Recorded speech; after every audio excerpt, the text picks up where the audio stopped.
Hello, everyone. This is Dante Suave, United World of Sports. This is my co-host, Mr. Jay. What's going on, everybody? Good evening. All right. So, obviously, we missed a week, had some technical difficulties. Oh, y'all missed it. But we did cook. Unfortunately, unfortunately me and him are the only ones that know about it. But anyway, let's talk about it real quick, because obviously we're mostly going to be talking about this weekend in football. Yeah. So let's just get to the NCAA game that we didn't get to talk about.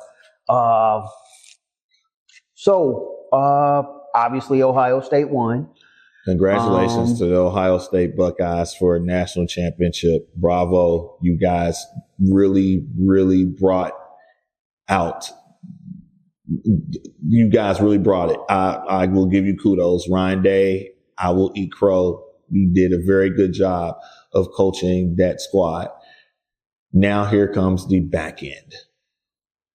Because now you've probably just lost your defensive coordinator to another Final Four team, and your offensive coordinator is probably getting ready to go back to the NFL. So good luck, buddy. Okay, I was waiting. I was waiting on something, because that didn't have your normal energy. I was like, wait, there's something wrong here. I feel like it wasn't. I feel like there wasn't. It will never be genuine with Ohio State. It will never be genuine. I have never been an Ohio State fan. I was rooting for Notre Dame, and Notre Dame, I was rooting for them because not only they were going against Ohio State, but the Cincinnati connection throughout all of Notre Dame's staff. Once I started really digging into there, pretty much everybody that was on Fickell's staff that didn't go with Fickell went to Freeman in Notre Dame. Gaduli is their quarterbacks coach and offensive coordinator. Golden left from the Bengals to go be the defensive coordinator. I think their linebackers coach, their defensive backs coach left, and that's why Combs got bumped back to doing secondary before he retired from UC. There were so many former UC players or former UC coaches that's on that staff. It was pretty much like UC. It's UC West, and that goes into the conversation we had a couple of weeks ago. You're looking at UC is looking at pretty much what could have been their staff here, but they went back to the second chick instead of picking the best friend of the first one.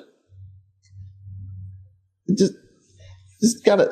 So no, it was disingenuous. I will be honest in that aspect of it. Ohio State, good job, but now Kelly's number one choice to be the OC in Houston now, and then Penn State went and sat there and called their defensive coordinator. It was like, hey, we'll pay you $3.1 million a year. Come over here and be the same thing for us.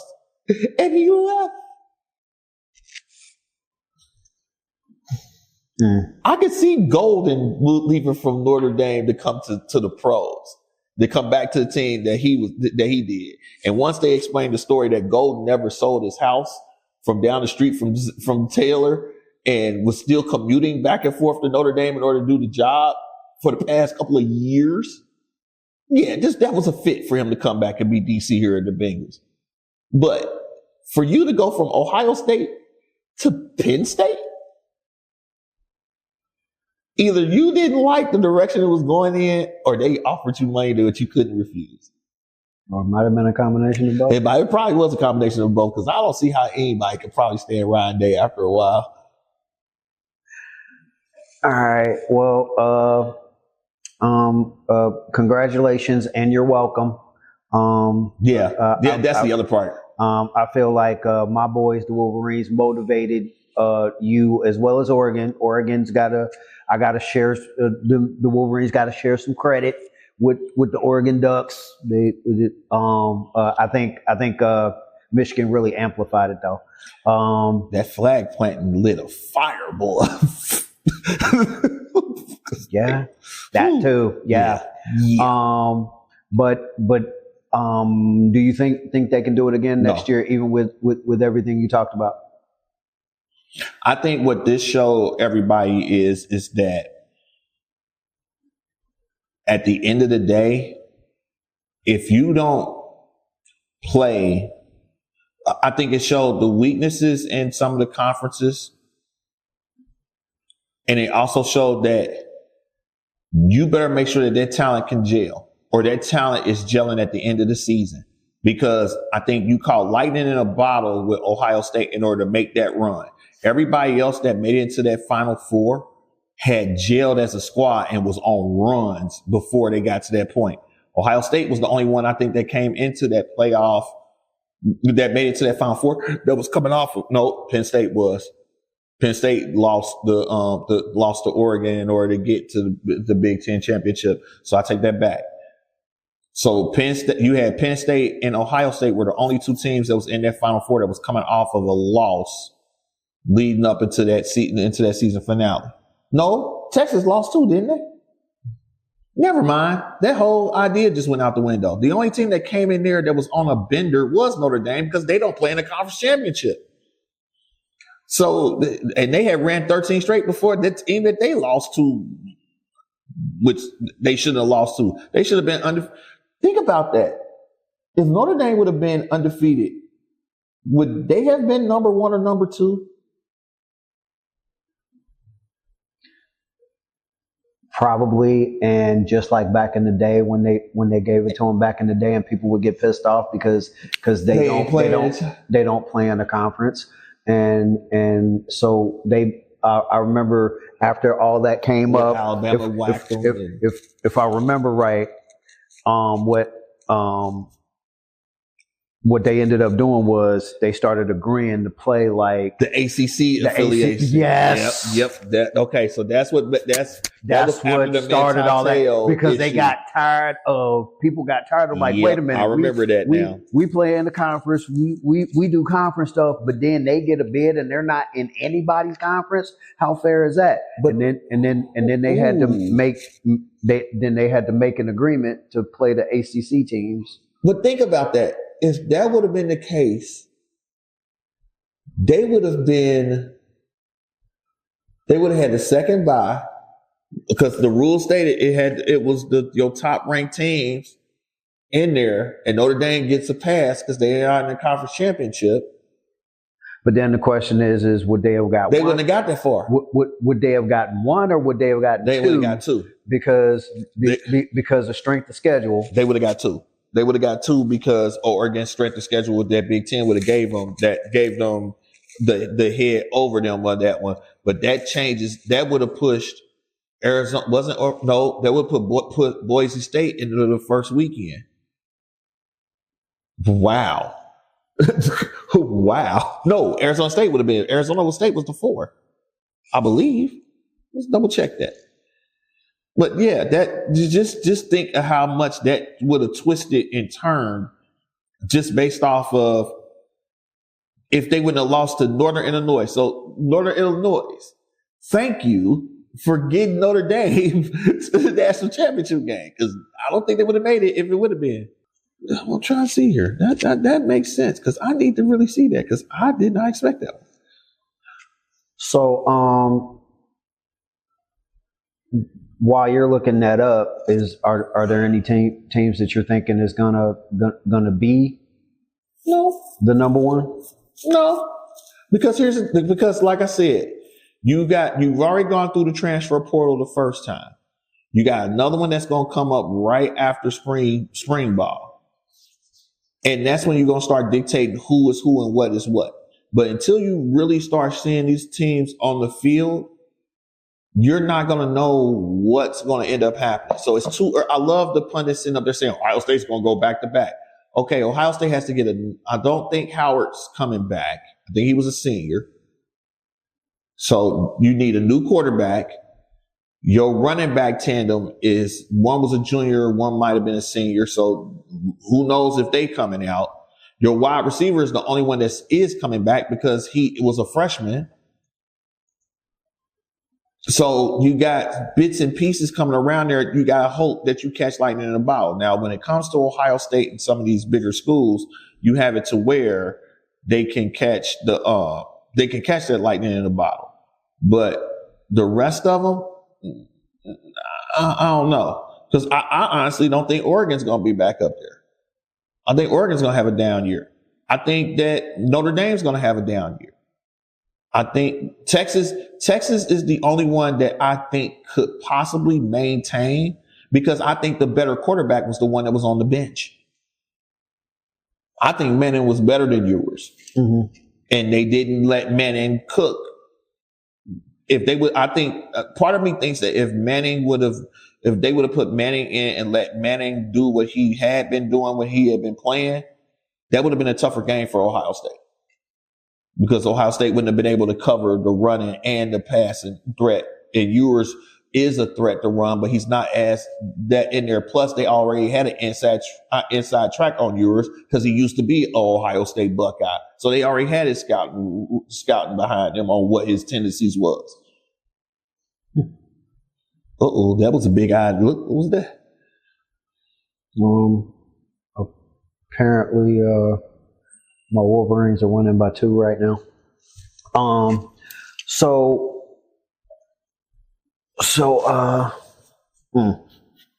Yeah, I'm interested to see what happens next year. Obviously, you know who all my teams are, and I'm interested to see if Florida State is going to remerge, or if they're gonna, or if they're gonna like disappear into non-existence, like the U, which will be sad. I think the U, realistically, when you look at the Florida teams next year, the U will probably still be the cream of the crop.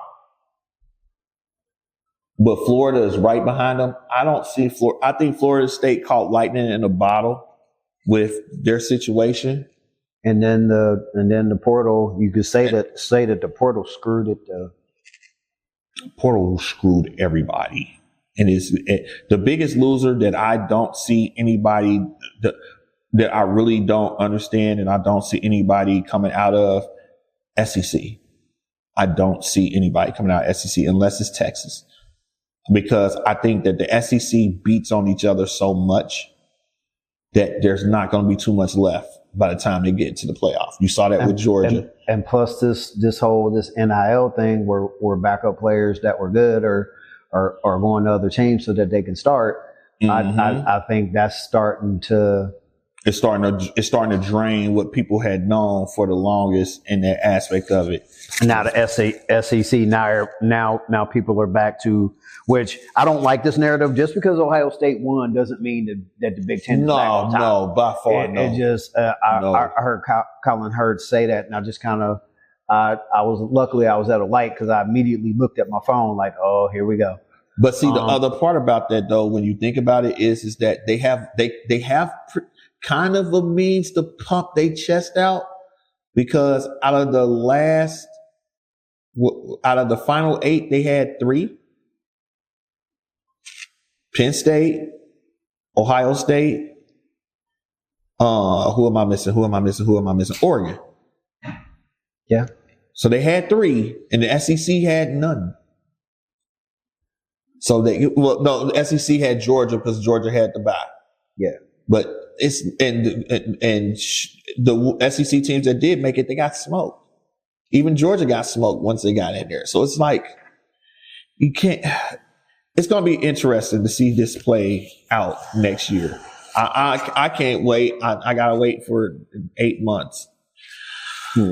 Depression season is getting ready to kick in a little bit here. There's no football anymore in 2 weeks until September. All right. So real quick, we're going to jump over to the NFL.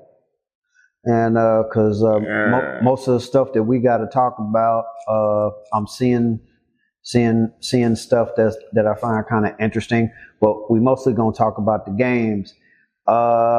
Any surprises from last week before we start talking about what happened this past weekend? Surprises from last week.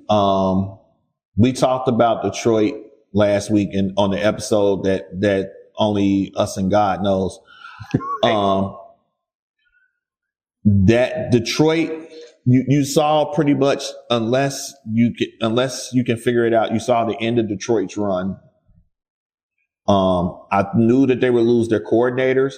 I did not think that they would lose their position coaches as well, because Randall L is going with Ben Johnson over to Chicago.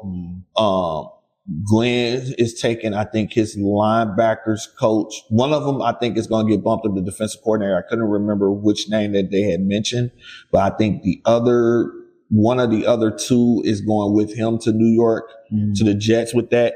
So you're losing a lot of the continuity that made that team what it was and that aspect of it. Hopefully this is one of the ones where the players take that mentality that they got from their coaches and in that culture, and they continuously spread it on with the newcomers and everything else. Will they be allowed to? See, that's that, and then I think under Campbell they will. And then in terms of scouting, I feel like one of the biggest problems is the players that you get. I keep having these conversations with Bengals fans when I'm at work. And I feel like people just don't get the big picture of everything.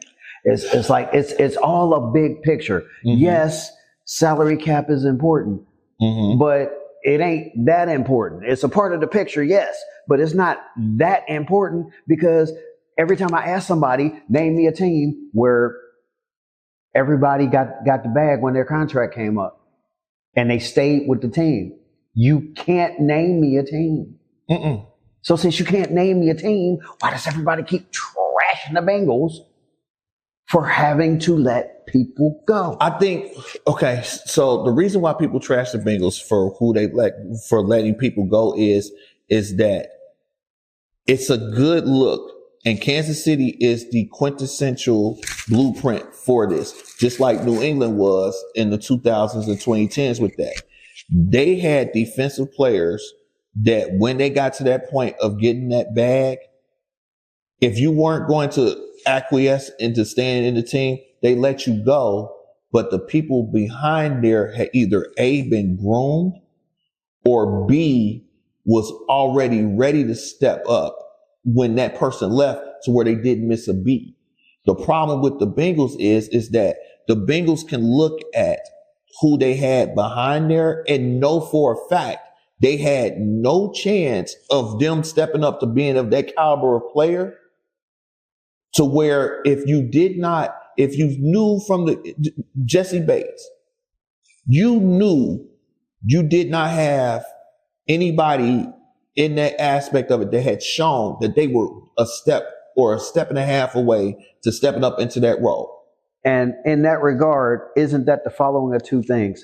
Isn't that a scouting problem? That is a scouting problem. And isn't that when you're going to get to know the player, you should know their mindset. You should know. You should know their inner dealings and how they do. You should know their mentality, because a lot of what you were seeing is a mentality. Yeah.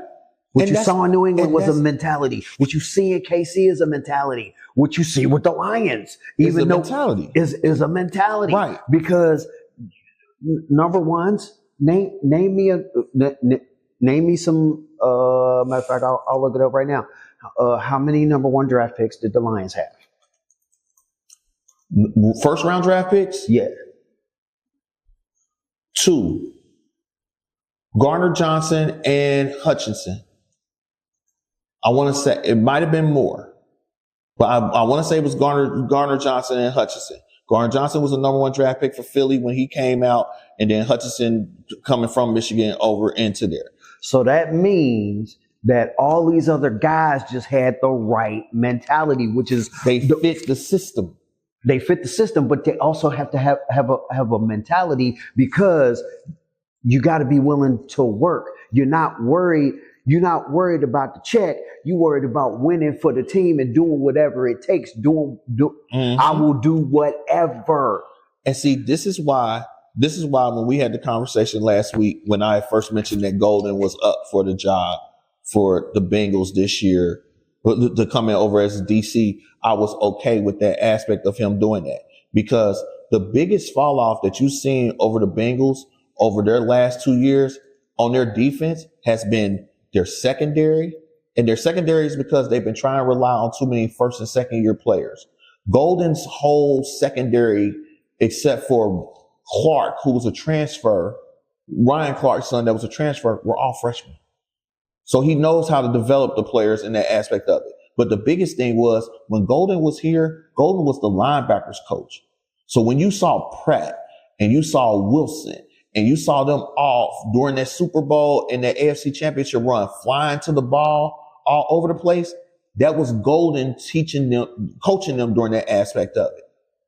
Now you have that mentality going across your whole defense. And his opening press conference that he had today, he said, we got to get better across the board, and we got to be more disciplined across the board. And he said that because there were players that got contracts because of how they played under Golden in this aspect of it that did not earn anywhere near the money that they got paid after he left. They did not play their linebacker play. Wilson was hurt, so I give him a pass. But Pratt, no. Pratt was non-existent back there. Mm-mm. Oh, pick 2. Yeah. So the pick 2, pick 18. So according to what I'm looking here, is Oduka still with them? For Detroit? Yeah. Huh. I thought he was. Okay, so Lions, and Tigers and Bears. Oh my. So, but part of it is a mentality because of the fact that you got to be willing to do anything. You got to be willing to listen and be a part and do whatever it takes for the team. Mm-hmm. And say what you want about the Chiefs. They are the best at situational. They are the best at pulling together, hyping each other up on the sideline. You seen Chris Williams. Now, as much as Chris Jones, as much as they talk about Chris Jones, some of them other D linemen and linebackers have been balling. They've been super balling. Yeah, when it comes to my hatred from Kansas City, it's not a hatred of I despise that squad. It's not that aspect of it. It's more of again, it's overabundance of it. You guys constantly are there. It's the same feeling that every generation has had that same type of squad that you felt that way with. For me growing up, it was the 49ers. The 49ers changed it to the Cowboys in Buffalo during the 90s. That changed into New England for 20 years. And then on the back end of that 20 years, it's changed over to Kansas City. The teams where you sit up there be like, man, can somebody else win? You don't really hate them, but you sit up there and be like, come on, because it starts becoming repetitive. And the thing about it being repetitive is that as much as you want to get mad at it, I get frustrated. Like last night when we conversated after the game, I'm frustrated more along the lines of you guys know what this team is going to do, and y'all still have not figured out a way to stop it. And the only team that had figured out a way to possibly stop it, but they always do one thing to shoot themselves in the foot, is the team in this city. Well, you can't really say that because a very interesting stat has just come up. Mm-hmm. During the regular season, Josh Allen is 4-0. Right. But they also compared it yesterday to Peyton Manning and Brady. It's the same thing. Peyton Manning used to kill Brady. They always used to be that one loss in that aspect of it. But when it got to the playoffs, Josh is gonna have to go to, who was it? He gonna have to go to the facility and pull what they called him off of there. Yeah. They compared him to the Buffalo Bills. Yeah. They compared him to the Buffalo Bills. They compared him to Jim Kelly. That's what it is. That's what it is. It's not. And he changed. He changed. Mm-hmm. The whole season, he was poised. He was dialed in. He got rattled. That end of that first half, and we're jumping into this weekend. We'll figure out about 2 weeks ago. This weekend, it was from the second game. You saw Josh Allen regress that second quarter until he threw that. Until he dropped that quarter. The first quarter, they couldn't figure out what to do because New England came down. I mean, not New England. See, Kansas City came down and they went 9 plays, 90 yards, scored the touchdown. And scored the field goal. They didn't even get a touchdown. Right. But he was freaked out, and the game had just started. You throwing the pressure. The pressure got to him. I think the pressure of the moment got to him, and he put pressure on himself. I'm sorry. Yeah. How can you sit up here the whole season, you poised? It's all about the team and all of us together. But then you get in the AFC Championship when it's all Patrick was in his head. But Patrick's in all of their heads. The Chiefs was in his head. That's the thing. Patrick's been in every single one of them quarterbacks' heads. Except for Burrow. Think about it. Lamar was in that exact same position at home last year and laid an egg. Yeah. And then people want to ignore it. No, it's the Mahomes effect. It is. People want to ignore it. And the reason why I say people want to ignore it, you can only talk about. I just found something out today. Okay. Well, I've been noticing it, but now I can make it official. If it's Lamar, if it's Jalen Hurts, put Josh Allen in there. Eventually, well, no, because he don't get a pass. So we'll just go with them too. Uh-huh. You can only talk about what they do good, and even if you talk about when they have a bad game, you better not make it sound like you being a hater about it.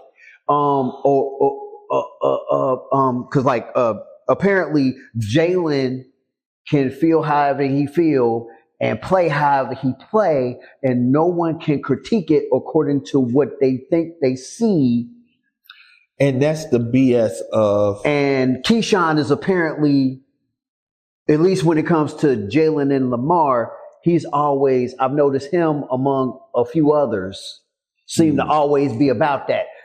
Is when they doing great, when they doing great, oh yeah, you shout about it to the heavens. But when they do something that's a little off, you gotta sugarcoat it. You gotta pour a little sugar on it. You gotta sugarcoat it a little bit. And I'm sick of that. But I'm sick of that aspect of it. But Josh can get it now. All of a sudden, winning. That's what it's all about. Well, if winning is truly what it's all about, why Flacco don't get no respect? Nope. Why Eli don't get no respect unless you're trying to trash Brady? Right. Because why Trent Dilfer don't get no love? Because he played within himself, and he had a defense that was the greatest defense that was ever seen. And they went to the Super Bowl. They won a Super Bowl, and he did perform in that Super Bowl. Yeah. Him. Let's see here. We got Trent Dilfer. We got Flacco. We got Brad Johnson. Hey, where's their love? They won. If it's solely about winning, because it's not solely about winning. It's also about the way it looks. Yep. Unless you want to move the goalposts, especially for the. And that's how it's always been. And especially for the brothers. I said it. But see, that's why. I've always been under the impression, and when you had the era where you had Michael Vick and you had Donovan McNabb, and everybody was saying, "Oh, well, you can't have a running quarterback and a throwing quarterback." I was Michael Vick's hater.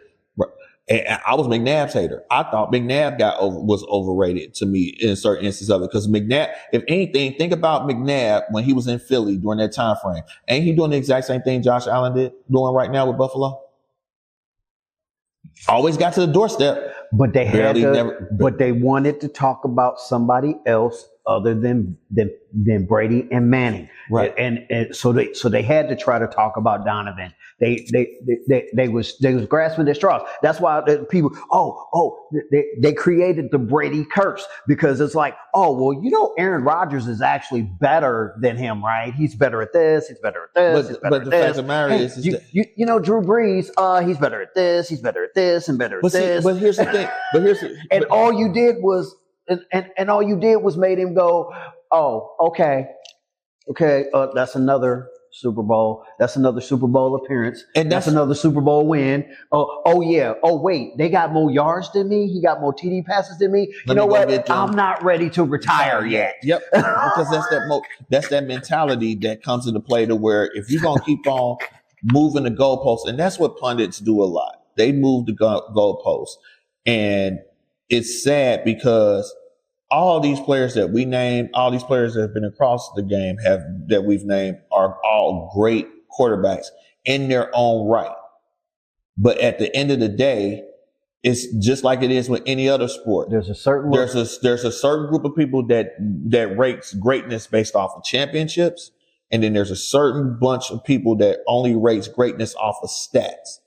And then you have some of them like us, to where it's a happy medium of, I give you the fact, if you a top 15, 20 in stats, and you got a couple of Super Bowl rings or one Super Bowl ring, I give you your credit.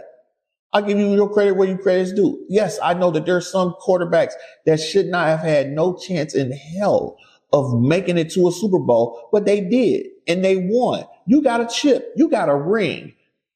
Power to you. But there's also some of them that are in that top 5, top 10 all time in quarterbacks that have not sniffed the ring.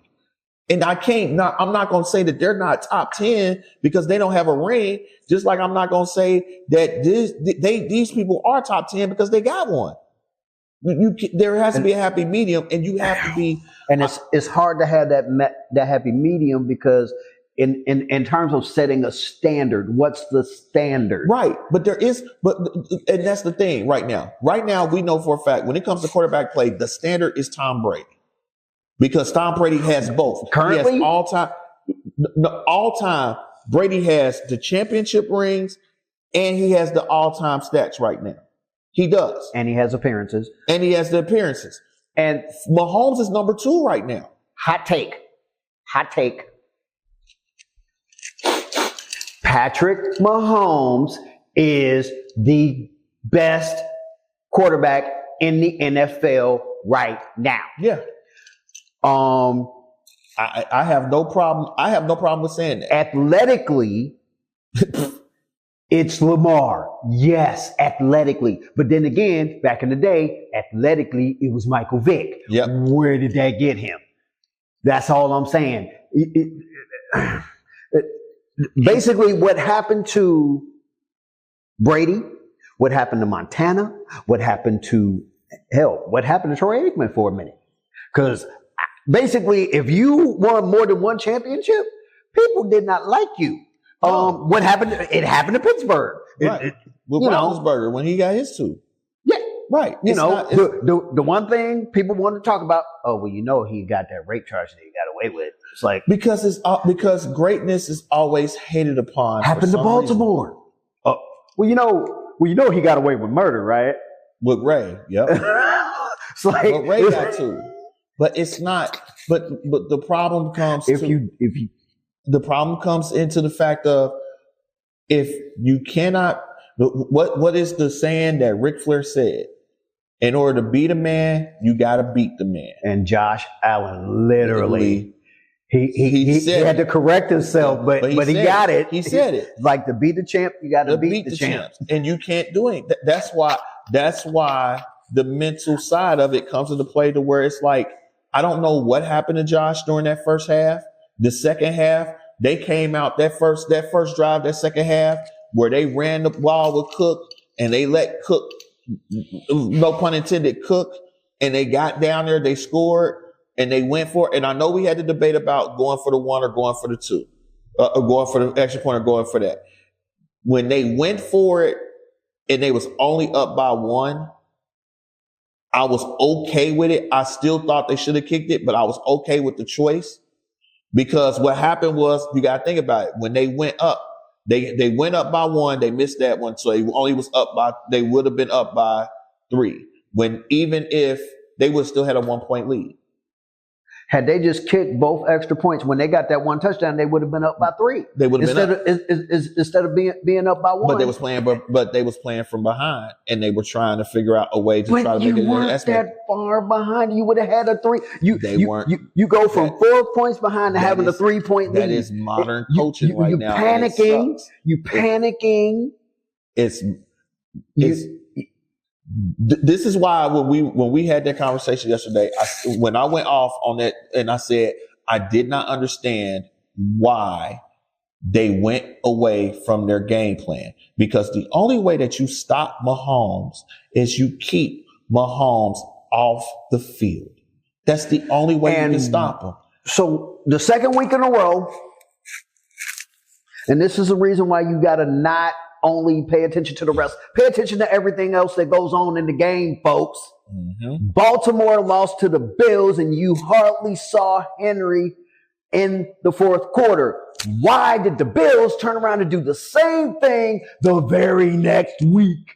I don't understand it. And that's after Cook had literally ran for 75 he was yards. Torching them, especially in the second half. Yes. He torched them in the first half. He would have torched them for more, but they didn't hardly use them because they were making it. Stop going quarterback versus quarterback. This is a lot of what kills a lot of these teams. Quit making your quarterback versus the other team's quarterback.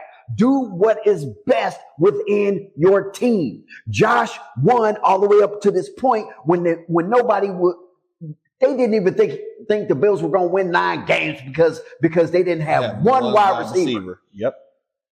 And then you put the ball in the hands of somebody with the same wide receiver core that you did not think was going to win 9 games at the beginning of the season to try to beat the reigning, defending Super Bowl champions in their house. He could have done it, but he had a couple of things going against him. Number one, his own head.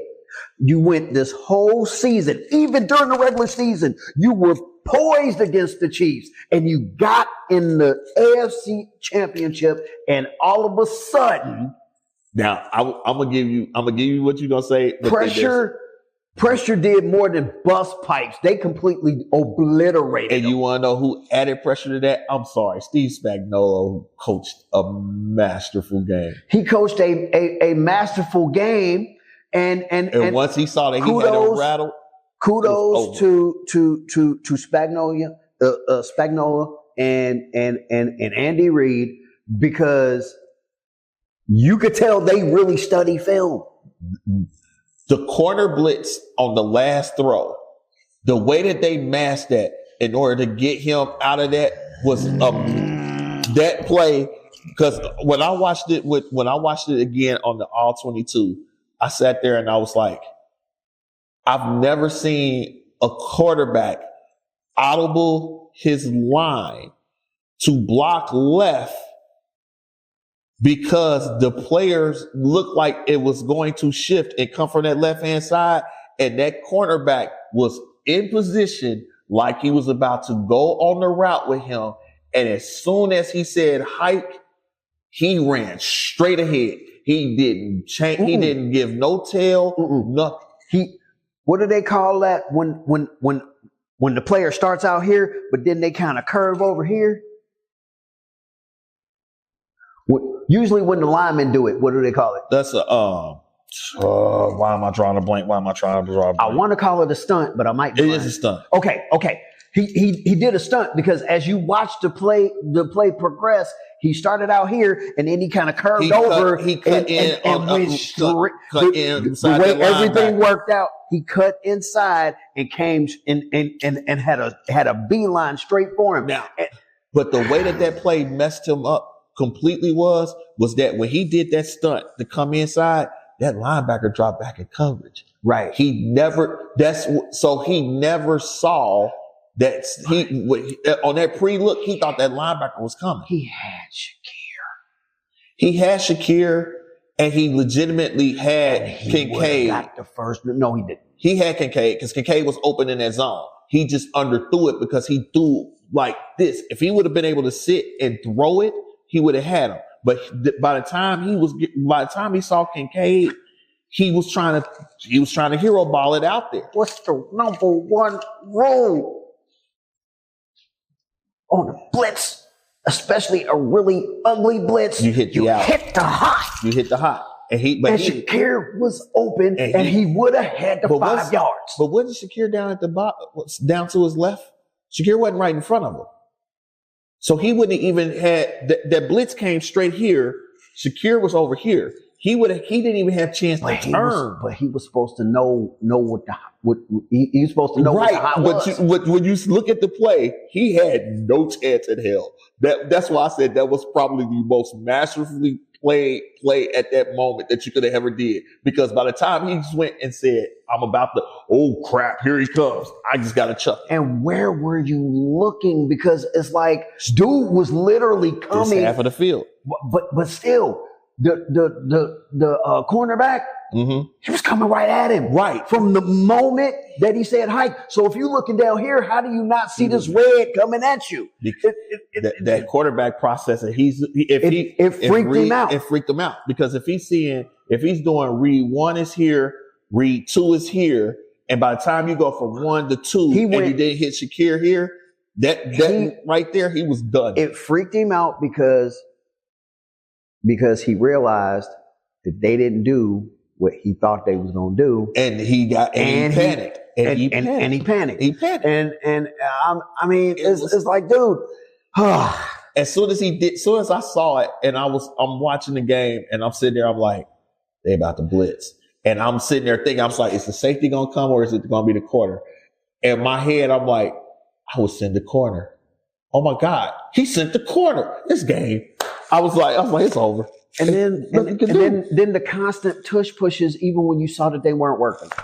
And then he gets in the after. He gets in after. He gets in after, and he goes, it worked all season. No, you did not. So you didn't think to do any game planning. This is where Buffalo's coaching staff failed them in that aspect of it. This is where they failed them. When every single person on that defense and the announcers were saying they always do the tush push to the left. That they were told by somebody. They were told by somebody in Kansas City, they always do the tush push to the left. And you did not play fake it. You did not shift to where you could have did unbalanced on that left-hand side and went to the right because that would have stacked more of the defensive line on that side and gave you opportunity on the right and put the fullback on the left-hand side to push you to the right in order to get the first downs. When all those different ways of coaching that you could have done in order to offset what was your tendency. All film study is trying to is understanding the tendencies of the quarterback and the players that's there. They knew your tendency and you did nothing in order to offset that at all. If there's anything that came out of this game outside of Josh Allen's just complete collapse of the poise that you were mentioning in that aspect of it, it was Sean McDermott's complete collapse and Joe Kelly's complete collapse of their coaching, because you basically played exactly how they thought you were going to play into their hands and they stopped you. And the one thing about doing this is this is not game 3, game 4. This is game 20 for you guys of this season. They got 20 games of tape. If they even going back to the preseason, they got 23 games of tape. You got to do something different. You have to do something different. Or do like a lot of people have been saying. Andy Reid runs a lot of the same plays. Yes. He just makes them look different. Yes. And you know, so The tush push to me is the most basic goal line offensive play that you could have, and you can legitimately design. But here's the thing: but you can legitimately design from that play 7 different options, and any of them can work in an aspect of it. You can have a wide receiver on the outside of it. As soon as you dip in for it, and we've seen players where they acted like they was about to dive or something, take a step back, go right over the top. Everybody's on the line. You got one-on-one coverage out there. Throw it up there, let them go get it.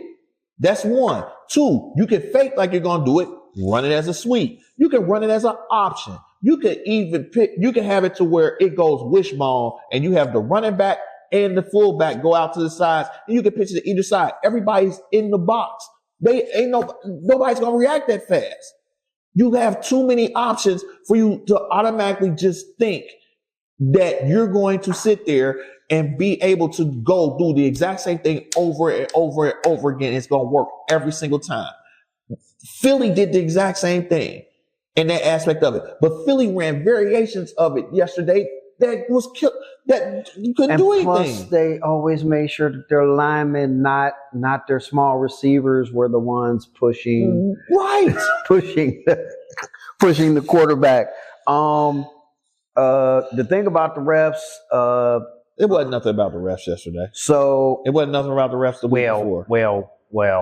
The only one that I will say, the Worthy call. I'm sorry. Any other game, so many other games, I saw teams get screwed by this. They caught the ball and the ball didn't move, but the ball touched the ground and they said it was incomplete. So why? And this is where the NFL and the referees are screwing up. And this is why you get blamed. This is a perfect example. Because that ball did hit the ball was on the ground. Don't tell me, it didn't move. There's been plenty of games. Matter of fact, my Patriots beat the Pittsburgh Steelers because he caught the ball. It did shit. And he had it in his hands, but part of the ball was touching the ground. So you made them do it over, and they were unsuccessful on the do-over. And it's happened in so many other games that I would need to have time to go and look up and research and start naming.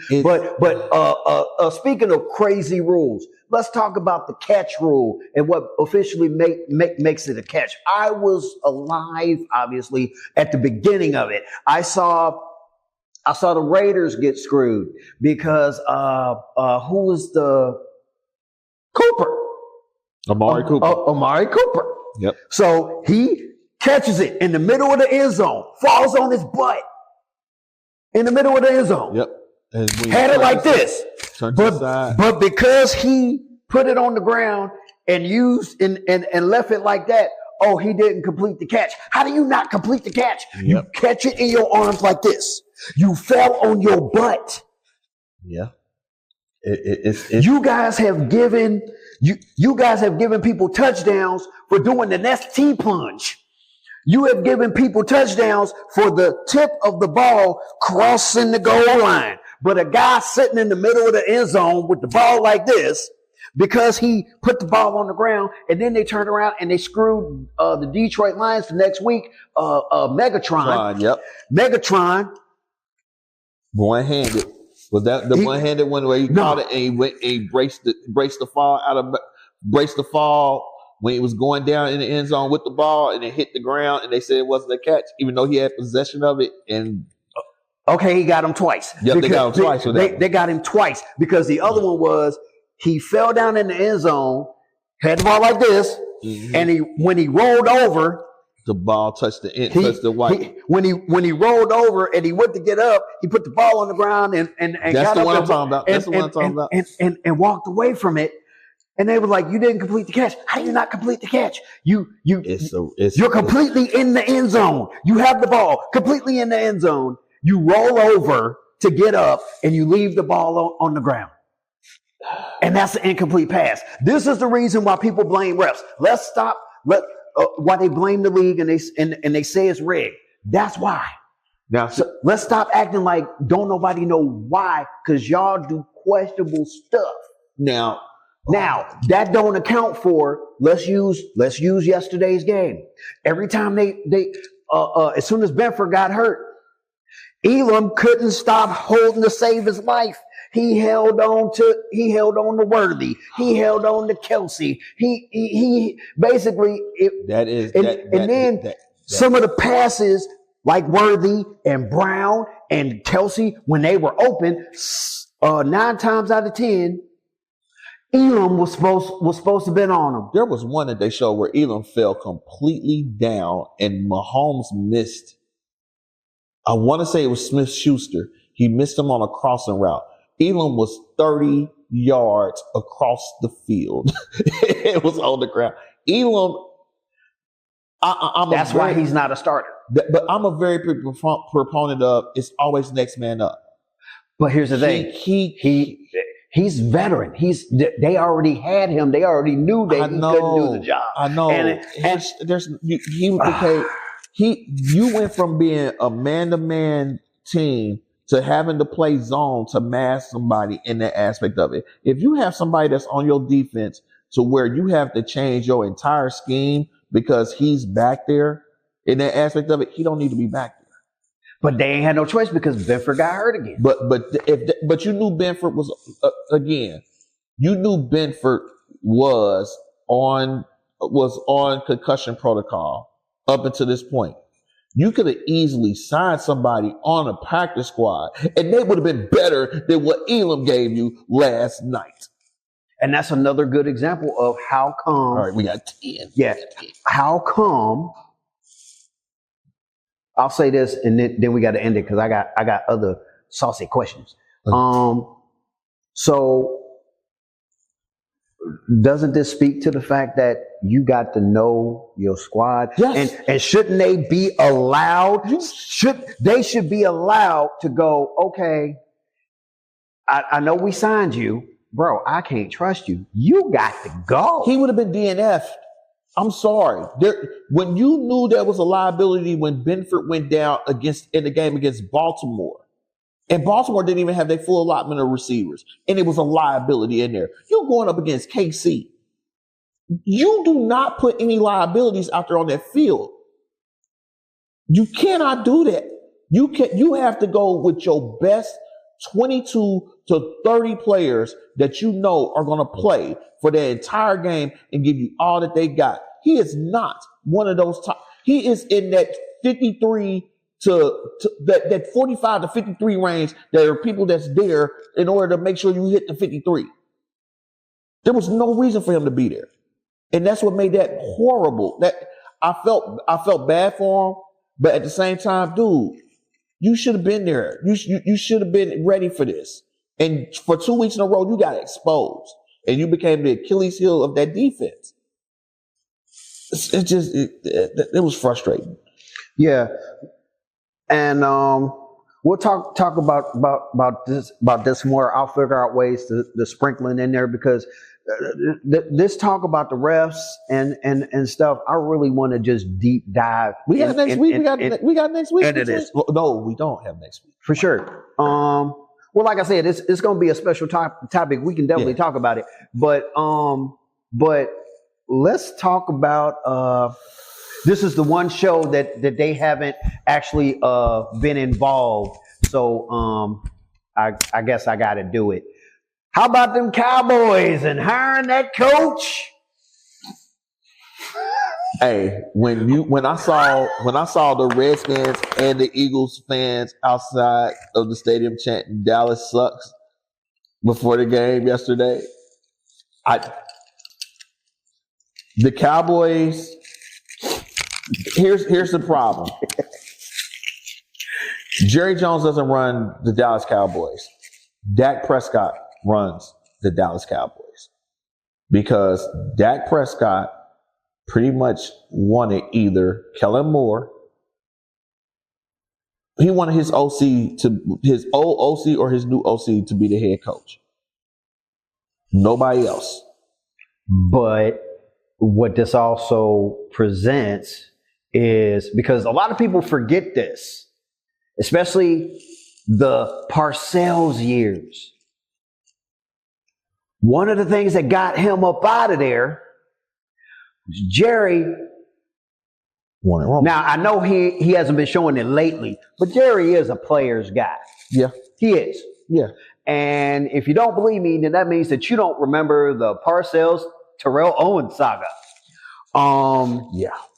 So, and then in which he ended up getting fired and Terrell stayed. And then the only reason, and the rumored reason, because I heard this on ESPN, so I don't know how true it is.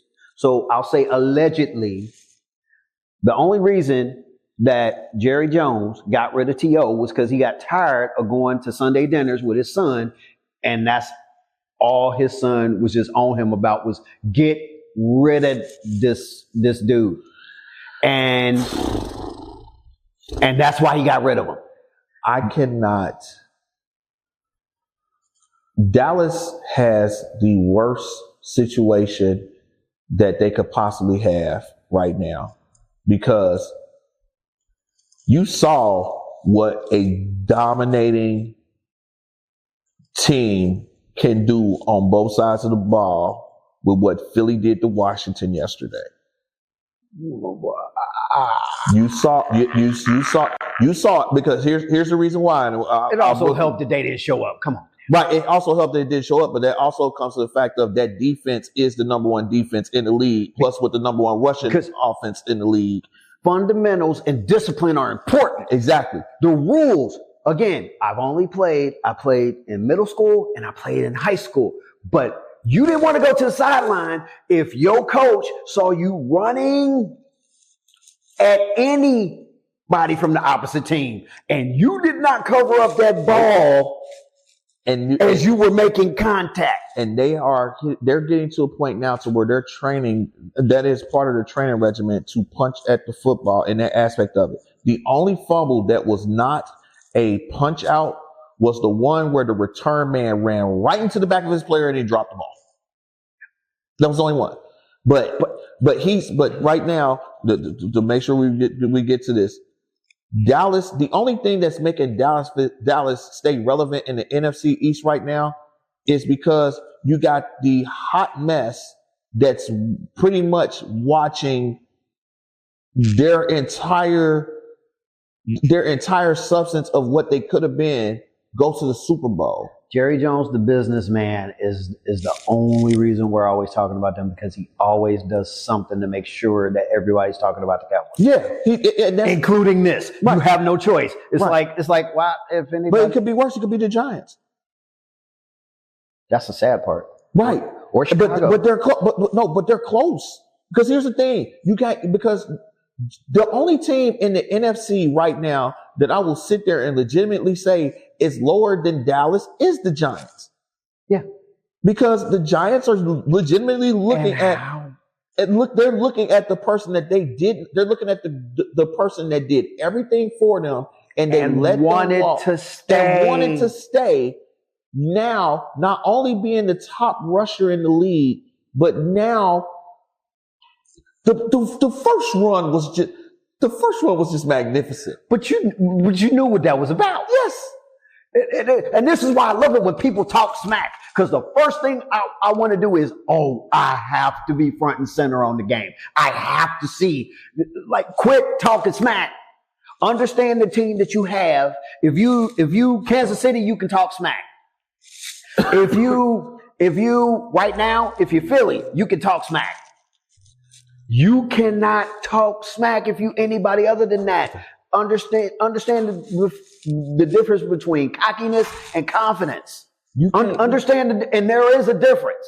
Jerry was confident, and he had a reason to be, because even if you were Deion Sanders, yeah, you might give him a little trouble, but he gave it right back in fields and fields and fields of trouble. And so I felt bad, and I shared a clip on my social media today of the interview, because the worst thing that could happen is that not only did you watch Saquon go to your rival in your division, but you were being recorded by everybody for for Hard Knocks during that time frame. Yeah. So they showed the footage of their bless me. When it was announced that Saquon signed with Philadelphia, and you saw the look, the paleness come over that general manager's face when they sat there and said, you told him to go out there and go test the market and come back and they will work with you, knowing good and well you weren't going to equal the mark. You had a worse season than what you had with him, without him, and the person that you chose to pay outside there. And we've had the discussions about who you choose to pay and who you don't. The person that you chose to pay instead of him got cut from the team during the season. So you have nothing to show for it. And there was evidence that he was that horrible. Right. Before you signed him. Before you gave him the money. And then and now Saquon has a chance, and Philadelphia has a legitimate chance. I hope he gets it, and that has nothing to do with not wanting to see KC repeat. No, I want his story to win. Story. As a defense. I still love you, LT, but y'all got to eat this one. As a former defensive player and a former wide receiver and running back, Philadelphia's game yesterday to me was a masterclass of we know what we are, we know what we do. Stop us, and they better show up. They better do the exact same thing. They better show up in 2 weeks. Because if you do anything cutesy, I don't want to hear AJ Brown complaining. Which AJ Brown played a great game yesterday with his 6 catches and 98 yards and a touchdown. Great game. I don't want to hear no complaints. I don't want to hear nothing of the sort, because what they did was the defense got the ball for them, and then they just said, stop our running backs. Stop. And running backs includes Hurts, and shoot, even Shipley start getting them off at the end of the game.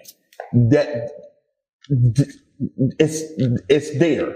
It's there. Well, I am openly saying right now, I'm rooting for Philly. I'm trying to order me a white and green Saquon jersey before the game for that aspect of it. I would love to go to New Orleans, but shoot, some of the packages for just a round trip ticket in a game is $11,000. No, and that sucks because because of that, I don't think I'll ever get to go to like a WrestleMania or a Super Bowl just because of unless I hit the lottery or something. Oh no, we going to one. We gotta go to one. I want to go to one. We gotta go to one. But we about to get this money and go ahead and go to one, because there is no way New Orleans and more than likely I'll be partially in Louisiana starting this fall. Mm-hmm. Man, let that Super Bowl circle back around there. I will be there because it's Philly.